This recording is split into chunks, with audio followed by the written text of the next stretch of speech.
Oy, oy, oy, meron na naman tayong bagong unit. Siyempre, waiting tayo ngayon for release to. Approve na sa via Asia Link Financing yan.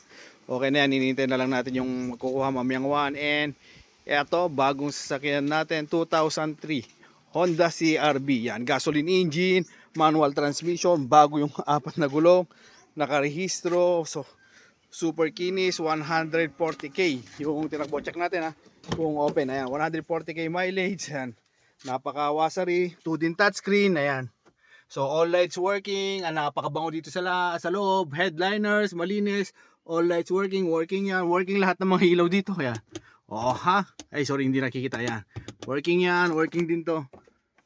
Yeah. Ayun, tapos working din yon yung mga ilaw doon. So all goods lahat, maayos naman. Tapos hindi lang naipahik ni AirPod. So ayan, one click one start, kasama na rin yung RFID. So kung interested, ano pang hinihintay nyo? Message lang, mapasa nyo na. Napakaganda ang Honda CR-V ito. Bye-bye. Fresh cast. So 195k. Sige, ariyan na tayo. Yung 200 nyo, may sukli pa. Bye-bye.